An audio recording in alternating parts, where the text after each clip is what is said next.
The silence pressed in, a living thing, heavy and cold against her small, shivering frame.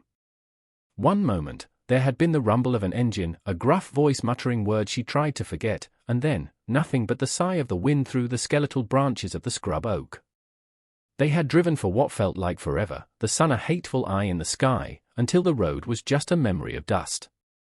Then, they stopped. A hand, rough and impatient, had pushed her out. The car door slammed with a sound like a coffin lid, and the dust rose again, choking her, before settling to reveal she was utterly, terrifyingly alone. Elara sank to her knees, the sharp stones biting into her skin, a whimper escaping her lips before she could swallow it down. She was 6 years old, and the world had just ended. Tears welled, hot and furious, blurring the desolate landscape of parched earth and distant, unforgiving hills. They weren't tears of sadness, not yet. They were tears of raw, animal fear. The wind whispered secrets she didn't want to hear, of coyotes and cold nights and the vast, empty space where no one would look for a forgotten thing like her. A burden. That's what the last voice had called her. A useless, whimpering burden. The word echoed in the hollow chamber of her chest, each beat of her tiny heart affirming its truth. She cried then, not for rescue, because who would rescue something worthless? She cried for the sheer ache of being, for the sun that beat down without pity, for the thirst that was already beginning to claw at her throat. The landscape offered no comfort, only an endless expanse of muted browns and greys, the sky a vacant, indifferent blue. Each gust of wind seemed to strip away another layer of her fragile hope, leaving behind the raw bone of despair. She hugged herself, her arms thin and frail, trying to contain the shudders that racked her body, a desperate attempt to hold herself together as the immensity of her abandonment crashed down upon her. The sun began its slow, merciless descent, painting the western sky in hues of orange and blood. Shadows, long and menacing, crept from behind rocks and twisted trees, transforming the already alien landscape into a place of lurking terrors. Elara's sobs had subsided into a rhythmic, gasping hiccup, her throat raw, her eyes swollen. She had crawled under the slight overhang of a weathered boulder, the rock still radiating a faint warmth from the day's heat, but it was a meager comfort against the encroaching chill of the high desert night. Every snap of a twig, every rustle of unseen creatures in the undergrowth, sent a fresh jolt of terror through her. She imagined eyes watching her, gleaming in the twilight. She thought of the stories whispered in hushed tones back in the place she no longer belonged to, stories of things that roamed the dark, hungry and relentless. Her stomach twisted with a hunger that was more than just for food, it was a hunger for safety, for a kind touch, for a voice that didn't cut like a knife. But there was only the wind, colder now, carrying the scent of dust and something wild. She pressed her face against the rough stone, its unyielding surface a stark reminder of her solitude. The small, smooth pebble she clutched in her hand, a treasure found on a forgotten, happier day, was her only anchor to a world that had cast her adrift. It was cold, like her heart. Worthless. The word pulsed in her mind, a cruel lullaby. If she disappeared here, if the night swallowed her whole, who would even know? Who would care? The thought brought a fresh wave of desolation, so profound it almost stole her breath. She was a speck, a whisper, already fading. Silas Kane knew about burdens. His ranch, a sprawling, unforgiving tract of land inherited from a father who'd understood hardship better than affection, was a burden. The mortgage, a constant, gnawing weight, was a burden. The relentless sun that baked his fields and withered his prospects was a burden. Even his own aging body, stiff in the mornings, aching by nightfall, felt like a burden some days. He rode his horse, dusty, along the fence line, the creak of leather a familiar sound in the vast quiet. His face, weathered as the landscape itself, was set in grim lines. Another fence post down, probably deer, or perhaps the wild horses that roamed these arid lands, desperate for forage. Each repair was a small defeat, a reminder of the endless, losing battle he seemed to be fighting. He was tired, a bone-deep weariness that sleep rarely touched. His wife, Martha, had been gone 5 years, taken by a fever that had swept through the county, leaving him with an emptiness the wind seemed to whistle through. He missed her quiet strength, her ability to find beauty in this harsh land, her laughter that used to fill the small ranch house. Now, silence was his primary companion, broken only by the lowing of his few remaining cattle or the occasional, mournful cry of a hawk circling overhead. He'd been thinking of selling up, moving to town, finding some mindless work that didn't break his back and his spirit. But the thought of leaving the land, his only real legacy, felt like another kind of death. As Dusty picked his way over a rocky outcrop, Silas's eye caught a flash of something out of place near a cluster of boulders, a patch of faded blue, too still to be an animal, too small to be debris from a storm. He reined Dusty in, a flicker of unease stirring beneath his weariness. Trespassers were rare this far out, but not unheard of. He dismounted, his hand resting instinctively on the worn stock of the rifle in its scabbard, a precaution born of long years alone. He moved slowly, his worn boots making little sound on the dry earth. As he drew closer, the patch of blue resolved itself into something small, something huddled. And then he heard it, a faint, almost inaudible sound, like a wounded kitten. A sob. His heart, a calloused and guarded thing, gave a jolt that had nothing to do with fear and everything to do with a sudden, inexplicable dread. He rounded the last boulder, and there she was. A little girl, no bigger than a tumbleweed, curled into a tight ball, her face streaked with dirt and tears, her tiny shoulders shaking. For a moment, Silas froze, the sight so incongruous, so utterly unexpected in this desolate place, that his mind struggled to comprehend it. He'd seen hardship, death, the cruelty of nature, but this was a different order of wrongness. His initial thought was of accident, a family camping, a child wandered off. But there was no sign of a camp, no vehicle, no panicked shouts of searching parents. Just the child, alone, as if she'd sprung from the parched earth itself. Her dress was torn, her hair matted. She was the picture of abject misery. He took a hesitant step forward, and her head snapped up. Her eyes, wide and hollowed out by fear, fixed on him. They were the eyes of a startled fawn, ready to bolt, but too exhausted, too broken, to even try. A fresh wave of ragged sobs tore from her. "Stay back," she gasped, her voice a hoarse whisper, shrinking further against the rock if that were possible. Silas raised his hands slowly, palms open, the rifle forgotten. "Easy now, child," he said, his voice rough from disuse, but he tried to gentle it.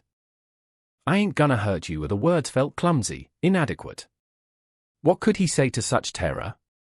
He saw the bruising on her arm, the raw scrape on her knee. This wasn't a simple case of being lost. A cold anger, unfamiliar and sharp, began to smolder beneath his shock. Someone had done this. Someone had left this child to the mercy of the wilderness. The thought was an obscenity. He took another slow step. "What's your name, little one? How'd you get way out here?" She just shook her head, pressing her lips tightly together, fresh tears tracing clean paths through the grime on her cheeks. He could see the pulse beating frantically in her thin neck. He was a stranger, a big, rough-looking man.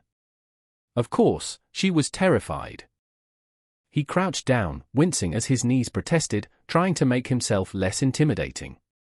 "It's all right," he murmured, more to himself than to her. "It's all right. You're safe now." He wasn't sure if it was true, but he had to make it true. The vast, indifferent landscape suddenly felt charged, no longer just a place of his own struggles, but the scene of a profound betrayal. And he, Silas Kane, the struggling rancher, was now its unwilling witness, and perhaps, its reluctant rescuer. He stayed crouched for a long moment, the silence stretching between them, broken only by her ragged breathing and the distant cry of a bird. He knew about fear. He'd faced it down in stampedes, in blizzards, in the quiet desperation of watching his livelihood wither under a relentless sun. But the fear radiating from this child was a different beast, raw, absolute, the fear of a creature utterly without defense. He saw the way she flinched when he shifted his weight, the way her eyes darted around as if expecting a blow from any direction. He had to get her out of here. The sun was already touching the horizon, and the desert night was no place for a child, especially one in her state. "Listen to me," he said, keeping his voice low and steady. "It's getting cold. And dark. You can't stay here." She didn't respond, just watched him, her gaze unwavering, filled with an old, weary suspicion that had no place in eyes so young. He had a canteen on his saddle. Water. She must be desperate for water. "I've got some water," he offered. "You thirsty?" A tiny flicker in her eyes, a barely perceptible nod. He rose slowly, deliberately, and walked back to Dusty, who stood patiently, his ears flicked towards the small human. Silas unstrapped the canteen, then approached her again, just as slowly. He unscrewed the cap and held it out.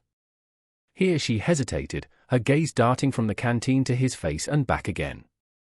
Then, with a sudden, convulsive movement, she reached out, her small, dirt-stained hand trembling, and took it.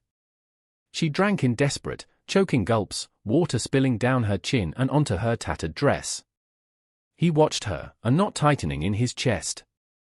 When she finally lowered the canteen, gasping for breath, he said gently, "There's more. But we need to go. My place, it ain't much, but it's warm."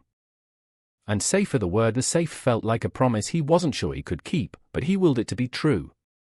She looked at the canteen, then back at him, her small face a mask of uncertainty. He could see the struggle within her, the primal need for shelter warring with the terror of trusting a stranger. "I ain't got much," he found himself saying, the word stark and honest, "but I got a roof." And some food. He wasn't sure why he was pleading, almost. Perhaps it was the profound loneliness he recognized in her, a mirror to his own, albeit of a far more terrible kind. He extended a calloused, work-roughened hand. "Come on now. Let the old man help you." She stared at his outstretched hand as if it were a coiled snake. He waited, patiently, letting the silence do its work, letting the chill in the air plead his case. Finally, almost imperceptibly, she began to uncurl. It was a slow, agonizing process, like a frostbitten flower trying to turn towards a distant sun. Her limbs were stiff, her movements jerky. She rose unsteadily to her feet, swaying slightly, and he resisted the urge to reach out and steady her. She had to make the choice. She took a tiny, hesitant step towards him, then another. Her eyes never left his face, searching, questioning. When she was close enough, she reached out a trembling hand and, with the lightest of touches, placed it in his. Her fingers were like ice. He closed his own gently around them, his large hand engulfing hers. The contact sent a strange current through him, a sense of responsibility so immense it was almost frightening. He led her to Dusty, who nuzzled her cautiously, his warm breath stirring her matted hair. She flinched, but didn't pull away. Silas lifted her easily, she weighed next to nothing, and settled her in front of him on the saddle. She was rigid at first, then, as Dusty began to walk, her small body sagged against him, a dead weight of exhaustion and fear. He held her securely, one arm around her small waist. The setting sun cast long, distorted shadows as they rode towards the distant, flickering light that was his home. The ranch house was a simple, weathered structure, more utilitarian than welcoming. Smoke curled thinly from its stone chimney, a lonely plume against the darkening sky. Inside, it was Spartan. A main room with a stone fireplace, a rough-hewn table and 2 chairs, a faded armchair draped with a mended blanket. A small kitchen area to one side, and 2 small bedrooms off the other. It smelled of wood smoke, old leather, and the faint, lingering scent of Martha's dried herbs, which still hung in bunches from the rafters. Elara, for he had gently coaxed her name from her on the ride, a whispered syllable that felt like a victory, looked around with wide, unblinking eyes. He set her down carefully in the armchair, which swallowed her small form. She immediately curled into herself, her gaze fixed on the dying embers in the fireplace. He busied himself, stoking the fire, adding fresh logs until it crackled and threw dancing shadows on the walls. The warmth began to permeate the chill in the room, and perhaps, he hoped, the chill in the child. He ladled stew from a pot that had been simmering on the hearth into a bowl, adding a chunk of coarse bread. He placed it on a small crate beside her. "Eat," he said, his voice still gruff, but there was an unaccustomed softness beneath it. "It'll do you good." She didn't move, didn't look at the food. He sighed inwardly. This was going to be harder than wrestling a stubborn steer. He sat down at the table, pouring himself a bowl of the same stew, and began to eat, making no further attempt to engage her. Sometimes, silence was the best language. He ate slowly, deliberately, aware of her eyes on him, watchful, assessing. The only sounds were the crackle of the fire and the scrape of his spoon against the bowl. When he was finished, he saw that she hadn't touched her food. Her gaze was distant, lost in some dark place he couldn't reach. He got up, took her untouched bowl, and placed it on the hearth to keep warm. He then fetched a basin of warm water and a clean, soft cloth. He knelt before her. "Let me clean your face, child," he said gently. "You'll feel better." She flinched as he reached for her, but didn't pull away. He dabbed at the grime on her cheeks, his touch surprisingly gentle for a man whose hands were more accustomed to rope and iron. He cleaned a shallow cut on her forehead, his expression somber. Each layer of dirt removed seemed to reveal a deeper layer of pain etched into her small features. She endured his ministrations in silence, her body pliant but unresponsive, like a doll. When he was done, her face was pale, almost translucent in the firelight, her eyes still haunted but perhaps a fraction less wild. He found an old, soft shirt of Martha's, much too big for her, and helped her out of her torn dress and into it.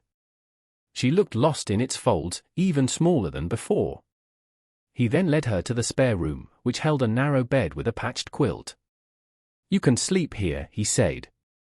"No one will bother you." She looked at the bed, then back at him, her expression unreadable. He pulled back the quilt. "Go on now. Get some rest." She crept towards the bed, climbed in, and pulled the quilt up to her chin, her eyes still fixed on him. He stood in the doorway for a moment, an awkward, hulking figure in the dim light. "Good night, Ilara," he said softly. He didn't expect a reply, and he didn't get one. He pulled the door mostly shut, leaving a crack for light and reassurance, and went back to the main room, sinking into his own chair with a weary sigh. The silence of the house felt different now, heavier, filled with the presence of this small, broken sparrow he had somehow brought under his dilapidated roof. He looked at the untouched bowl of stew, his own earlier weariness forgotten, replaced by a profound, aching pity, and a growing sense of a responsibility he hadn't asked for, but couldn't ignore. Days bled into one another, marked by the rising and setting of the unforgiving sun. Ilara remained a ghost in Silas's small house. She rarely spoke, and when she did, her voice was a reedy whisper, as if afraid the words themselves might betray her. She ate little, picking at the food Silas prepared with a bird-like delicacy, her eyes often distant, focused on some inner landscape of fear. Most of her time was spent huddled in Martha's old armchair by the fire, or staring out the window at the vast, indifferent expanse of the ranch. Silas went about his chores, the familiar rhythm of mending fences, tending his meager herd, and coaxing life from the parched earth, a counterpoint to the unnerving stillness of the child. He tried to engage her, telling her about the animals, pointing out a hawk circling overhead, or the way the light changed on the distant mesas. She would listen, her small face unreadable, but seldom responded. He found himself talking more than he had in years, filling the silence that had become her shield. He learned to read the subtle shifts in her posture, the flicker of fear in her eyes when he moved too quickly or spoke too loudly. He learned that the sound of a slammed door would make her jump, and that raised voices, even his own if he was frustrated with a stubborn calf, sent her scurrying for a corner. He never asked about how she came to be alone in the desert. The shadows in her eyes were too deep, the trauma too fresh. He figured she would tell him if and when she was ready. For now, he offered a gruff, consistent presence, a routine, and the unspoken promise of safety. He noticed small things, the way she'd gently touch the soft muzzle of his old dog, Blue, when she thought no one was watching, the faint, almost imperceptible smile that touched her lips when a new calf, wobbly and uncertain, took its first steps. These were tiny cracks in the wall of her silence, glimmers of the child hidden beneath the layers of fear and neglect. He started leaving wildflowers he found on his rides, hardy desert blooms, tenacious and beautiful in their own way, in a small tin can on the windowsill. He never mentioned them, but he saw her sometimes touch their petals, a look of quiet contemplation on her face. The ranch itself, harsh and demanding, became a silent teacher. She watched him work, his movements economical and strong despite his age. She saw the struggle, the sweat, the occasional frustration, but also the perseverance, the deep, almost spiritual connection he had to the land, however unyielding it might be. It was a different kind of existence from whatever horror she had known, one built on honest toil and a grudging respect for the natural world. He was a man of few words, but his actions spoke of a quiet integrity. He was kind to his animals, patient with the stubbornness of nature, and, in his own awkward way, unfailingly gentle with her. He never pressed, never demanded. He simply was. And slowly, tentatively, a fragile tendril of trust began to unfurl in the barren soil of Ilara's heart. One afternoon, a sudden dust storm blew in, the sky turning a sickly yellow-brown, the wind howling like a banshee, rattling the windows and doors of the small ranch house. Silas had been out checking a water trough that had been reported damaged, and Ilara was alone. The ferocity of the storm was terrifying. It sounded as if the world was being ripped apart. She cowered in the armchair, hands over her ears, her body trembling uncontrollably. The house, usually a place of quiet refuge, felt fragile, threatened. Every creak and groan of the timbers sounded like the prelude to collapse. Memories, sharp and fragmented, tore through her, a dark room, shouting, the feeling of being small and helpless while chaos raged around her. She squeezed her eyes shut, tears leaking from beneath her eyelids. Just as her terror reached a peak, the door burst open and Silas stumbled in, covered in dust, his face grim. He slammed the door against the wind and quickly secured it. He saw her, a small, quivering ball in the chair, and his expression softened. He crossed the room in 2 strides and knelt beside her. "Hey now," he said, his voice a low rumble, barely audible above the storm's fury. "It's just the wind, Ilara. Nasty, but it'll pass. We're safe in here." He reached out, and for the first time, she didn't flinch. Instead, she launched herself at him, clinging to his dusty shirt with surprising strength, burying her face in his chest, her small body racked with sobs. Silas, taken aback by the suddenness and intensity of her embrace, hesitated for a moment, then wrapped his arms around her, holding her close. He could feel the frantic beating of her heart against his ribs. He just held her, rocking her gently, murmuring soothing, nonsensical words, much like he would to a frightened colt. "There now, shush, it's all right. Just a bit of weather. Old man Wind is just showing off today." He could smell the dust in her hair, feel the dampness of her tears soaking through his shirt. He held her until the trembling subsided, until her sobs quieted into ragged gasps. He didn't try to pry her away.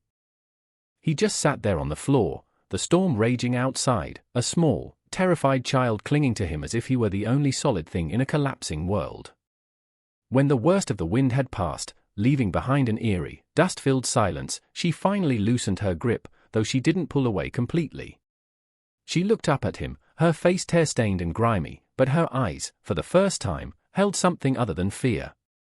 There was a flicker of exhausted reliance, a nascent trust. "It was loud," she whispered, her voice hoarse. He said, gently wiping a smudge of dirt from her cheek with his thumb. "It was that. But we're all right. See? House is still standing." He managed a small, reassuring smile. She looked around the room, as if verifying his words, then back at him. A tiny sigh escaped her lips. Later that evening, as he was mending a piece of tack by the fire, she approached him, holding out the small, smooth pebble he'd seen her clutching when he first found her. "This is the wishing stone," she said, her voice barely audible. "Mama said if you hold it tight and wish hard, sometimes wishes come true." Silas looked at the pebble in her small, outstretched palm, then met her gaze. Her eyes were serious, expectant. "Well now," he said softly, "that's a fine thing to have. What do you wish for, Ilara?" She looked down at the stone, then back at him, a flicker of the old fear in her eyes, quickly suppressed. I wished the storm would stop," she whispered. And it did. A small, almost imperceptible smile touched her lips. Silas felt a lump in his throat.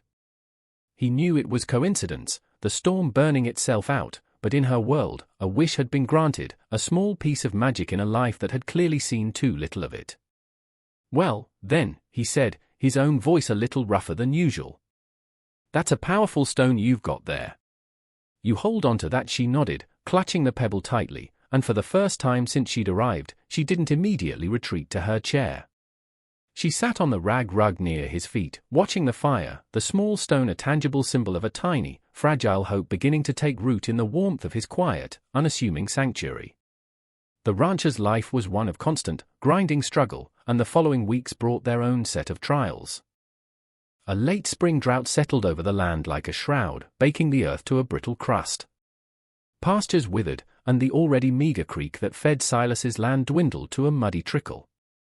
His cattle grew thin, their ribs showing, their lowing taking on a mournful, hungry tone.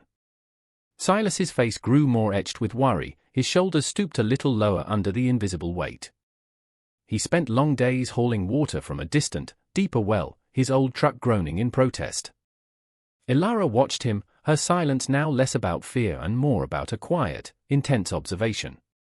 She saw the lines of exhaustion around his eyes, the way he'd rub his aching back when he thought she wasn't looking. She saw him forego his own meager portion of stew some night so there would be enough grain for the weakest calf. One blistering afternoon, she found him slumped by the barn, his hat pushed back, staring blankly at a patch of dead grass. He looked defeated, a mountain of a man worn down by a relentless, invisible enemy. For the first time, she felt a pang of something other than her own fear or sadness. It was a nascent empathy, a faint echo of his burden. She hesitated, then shyly approached, holding out a dented tin cup filled with cool water from the olla that hung in the shade of the porch. She had drawn it herself, her small arms straining with the dipper. Silas looked up, his eyes unfocused for a moment, then clearing as he saw her. He looked at the cup, then at her small, earnest face. A faint smile touched his lips, crinkling the corners of his tired eyes. "Well now, Ilara," he said, his voice raspy. "You're a sight for sore eyes." He took the cup, his large hand brushing hers, and drank deeply. "Thank you, child. That was just what I needed." She stood awkwardly for a moment, then pointed to a small, wilting plant she had noticed struggling in a crack near the porch steps. "It's thirsty too," she whispered. Silas followed her gaze. It was a common weed, something he would normally have ignored or pulled. But he saw the concern in her eyes. He nodded. "You're right, Ilara." It is. He got to his feet, a little less heavily than before, and taking the cup from her, he carefully poured the remaining water around the base of the struggling plant. "There," he said. "Maybe we can save that one, eh?" She didn't smile, but the tension around her mouth eased. It was a small act, insignificant in the face of the ranch's overwhelming problems, but it felt like a shared moment, a tiny conspiracy of hope against the encroaching despair. From then on, Ilara began to find small ways to help. She'd collect eggs from the few scrawny chickens, her touch surprisingly gentle. She'd try to shoo the bolder crows away from the vegetable patch Silas was struggling to keep alive. She even started talking to Blue, the old dog, quiet, one-sided conversations as she stroked his graying muzzle. These were small contributions, but for Ilara, they were monumental steps. Each tiny act of participation was an act of belonging, a fragile thread weaving her into the fabric of this harsh, demanding, yet strangely comforting place. She was no longer just a spectator to Silas's struggles, she was, in her own small way, a part of them. And in sharing his burden, however infinitesimally, she began to feel a flicker of something she had never known before, or a sense of purpose, however small. The tentative peace of their routine was shattered one evening by the arrival of a dusty Ford pickup. Sheriff Brody, a man whose face was as sun-beaten as Silas's but whose eyes held the weary authority of the law, climbed out. Silas had been expecting him, sooner or later. He'd ridden into the small, distant town a week after finding Ilara, making a discreet inquiry about missing children, but no one local had been reported. He hadn't officially reported finding her, a fact that now weighed heavily on him. He hadn't known what to do, how to explain her without bringing a world of trouble and bureaucracy down on her small head, potentially sending her back to whatever horrors she had fled. Ilara, who had been sweeping the porch, froze at the sight of the uniform, her eyes wide with a familiar terror. She dropped the broom and darted inside, disappearing into the shadows of the house like a startled rabbit. Sheriff Brody watched her go, his expression unreadable. "Silas," he said, his voice calm but firm. "Got word some folks further east lost a girl about a month back. Description's a bit vague, but figured I'd come ask if you'd seen anything unusual." Silas leaned against the porch railing, trying to appear casual, though his heart was hammering. "Unusual? Out here, Brody, most days are unusual in their own way. What kind of unusual are we talking about?" Brody's gaze was direct. "A child, Silas. Small, dark hair. Distressed. There was a difficult family situation, I hear. They're saying she wandered off." "Some ain't so sure." The sheriff's eyes flicked towards the darkened doorway where Elara had vanished. "Been hearing whispers you might have taken in a stray." Silas felt a cold knot form in his stomach. The flawed past figures were no longer an abstract threat, they had a name, a claim, however dubious. "Found a little one out on the flats," Silas admitted, his voice carefully neutral. "Near starved, scared to death. Figured she needed help, not questions, and you didn't think to report it."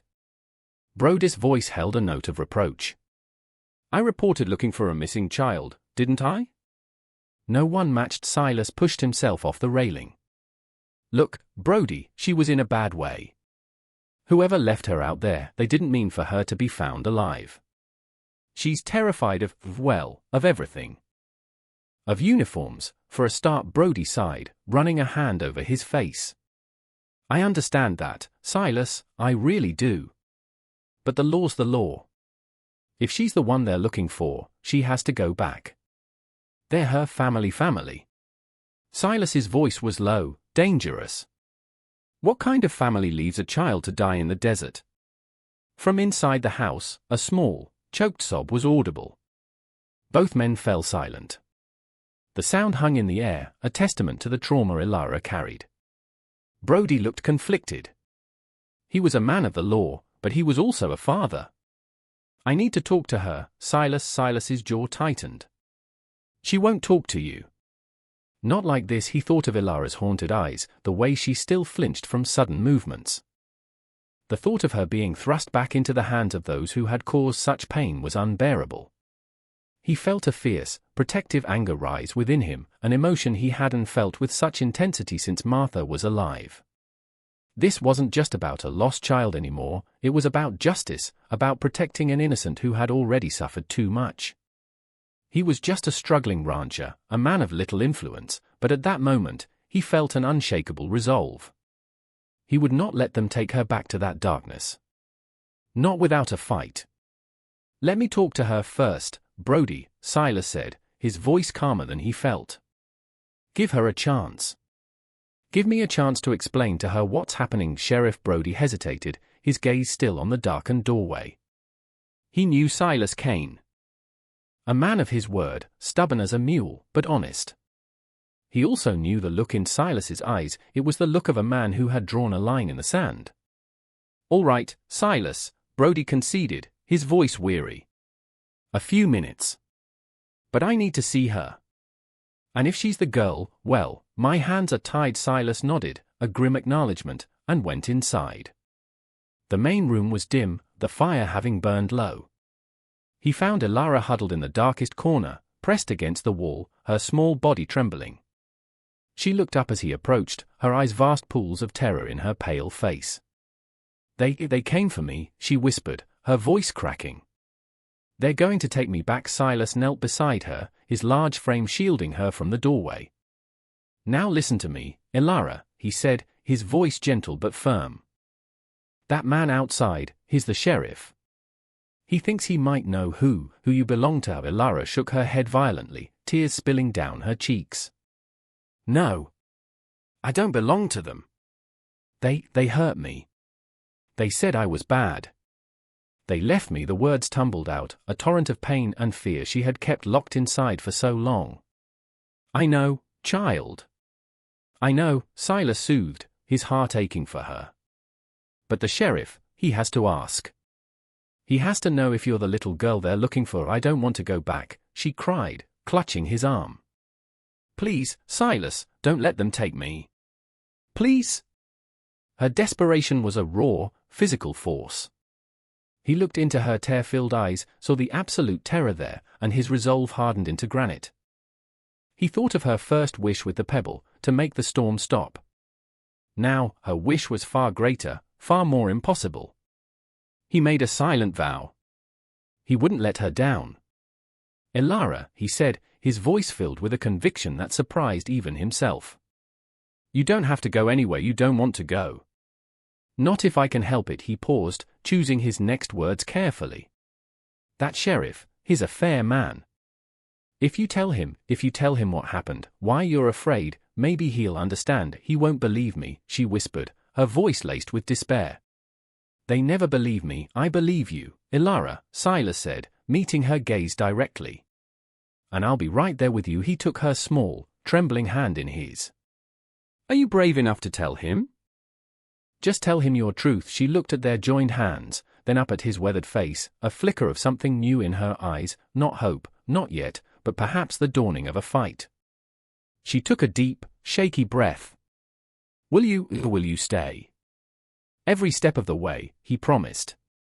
He helped her to her feet. She was still trembling, but there was a new straightness in her small spine.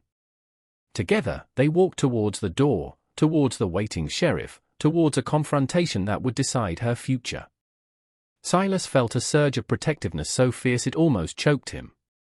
He was no longer just a struggling rancher, he was Elara's shield, her advocate, the only thing standing between her and a past too terrible to contemplate. Sheriff Brody was waiting on the porch, his hat in his hands, his expression carefully neutral as Silas and Elara emerged into the fading light. Elara clung to Silas's hand, her small knuckles white, but she didn't try to hide behind him. She stood, small and trembling, but facing the lawman. Brody's gaze softened almost imperceptibly as he looked at the child. He'd seen his share of frightened children, but there was a particular fragility about this one, a haunted look that spoke volumes. Evening, little miss, Brody said, his voice gentle. My name is Sheriff Brody. Can you tell me your name? Elara looked up at Silas, who gave her an encouraging nod. Elara, she whispered, her voice barely audible. Well, Elara, Brody continued, I need to ask you some questions. There are some folks looking for a little girl. They say she wandered off. Is that how you came to be out in the desert? Elara shook her head, her eyes wide with a returning fear. Silas squeezed her hand gently. Tell him, Elara, he murmured. Tell him the truth. She took a shaky breath. They left me, she said, her voice gaining a fraction more strength. They drove for a long, long time. And then, they pushed me out of the car. They said I was a burden. Her voice broke on the last word.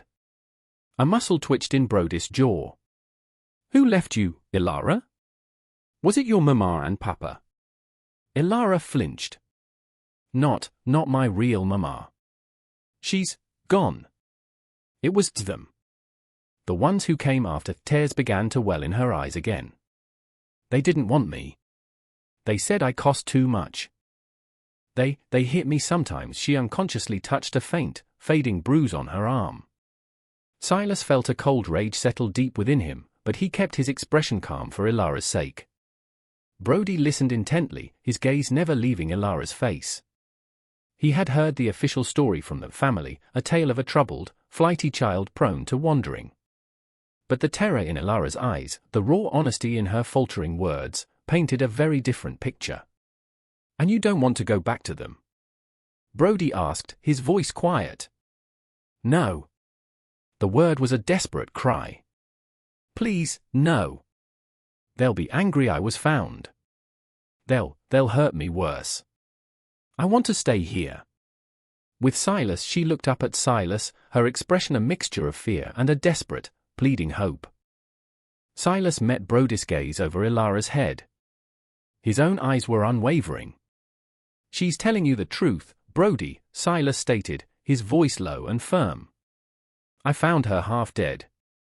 Whatever those people are, they ain't fit to care for a dog, let alone a child. Sheriff Brody was silent for a long moment, looking from Ilara's terrified face to Silas's resolute one. He was a man bound by duty, but he was also a man with a conscience.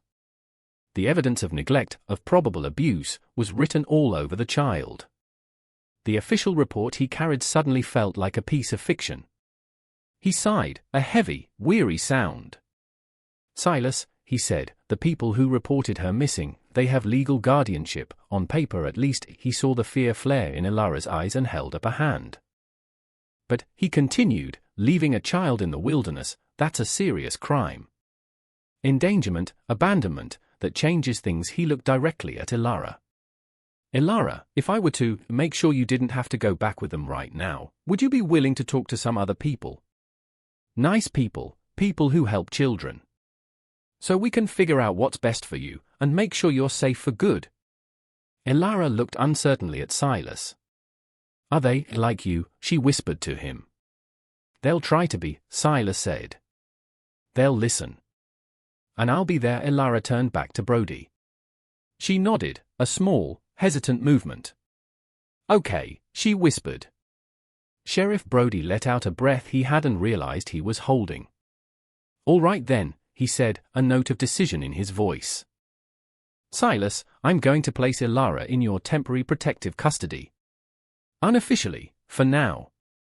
I'll need to make some calls, get Child Protective Services involved. But for tonight, she stays with you." He saw the immense relief flood Silas's face, and the way Ilara's shoulders sagged as if a great weight had been lifted. "Thank you, Sheriff," Silas said, his voice thick with emotion. Brody nodded. "Don't thank me yet. There's a road ahead. But this child, she deserves a damn sight better than what she got." He tipped his hat to Ilara. "You're a brave girl, Ilara." He turned to leave, then paused. "Silas, that drought, it's hitting everyone hard. If you need anything." Silas just nodded, understanding the unspoken offer of community, however strained. As the taillights of Brody's truck disappeared down the dusty track, Silas knelt before Ilara. "You did it, child," he said, his voice filled with pride. "You spoke your truth." Ilara looked up at him, a fragile smile finally touching her lips. It was the first genuine smile he had seen from her, a small, radiant sunbeam in the twilight. She didn't say anything, but she leaned forward and hugged him, her small arms wrapping tightly around his neck. He held her close, feeling the light weight of her in his arms, a precious, salvaged thing. The fight wasn't over, not by a long shot, but for the first time, there was a real, tangible hope for a future where Ilara could be safe, perhaps even happy. And as he held her, Silas Kane, the struggling rancher, knew that his life, his purpose, had irrevocably changed. He was no longer just fighting for his land, he was fighting for her. In the weeks that followed, a quiet rhythm settled over the ranch, different from before. The shadow of Ilara's past still lingered, but it no longer held the same oppressive power. Sheriff Brody had been true to his word. Social workers had come, kind-faced women who spoke to Ilara in gentle tones. Ilara, with Silas steadfastly by her side, had recounted her story again, her voice still small, but steadier this time. The legal process was slow, cumbersome, but it was moving in the right direction. The people who had abandoned her, faced with undeniable evidence of neglect and endangerment, relinquished their claim, their cruelty exposed. They faded back into the shadows from whence they came, no longer a direct threat, but a lingering reminder of the darkness Ilara had escaped. The drought, however, did not relent. The land grew dustier, Silas's cattle thinner. But something had shifted in Silas too. The weary resignation that had once clung to him like the desert dust had been replaced by a quiet determination. He was no longer just fighting for himself, for the memory of Martha, or for a piece of land. He was fighting for Ilara's future, for the fragile hope that had taken root in their shared solitude. And Ilara, in turn, blossomed in the tentative safety of her new life. The haunted look in her eyes began to recede, replaced by a childlike curiosity. She started to explore the ranch with Blue as her faithful companion, discovering the secret worlds hidden beneath rocks and in the shade of the sparse trees. Her voice, once a whisper, gained confidence. She would chatter to Silas as he worked, her questions about the ranch, the animals, the stars, endless and bright. She even laughed sometimes, a clear, bell-like sound that felt like water on parched earth to Silas. She helped him in small ways, feeding the chickens, carrying kindling for the fire, her movements filled with a newfound purpose. She learned the names of the constellations he pointed out in the vast, clear night sky. She learned that even in the harshest environment, life, tenacious and stubborn, found a way. The ranch, once a symbol of Silas's burdens, began to transform. It was still a hard life, a struggle against the elements, but now it was also a sanctuary, a place of healing.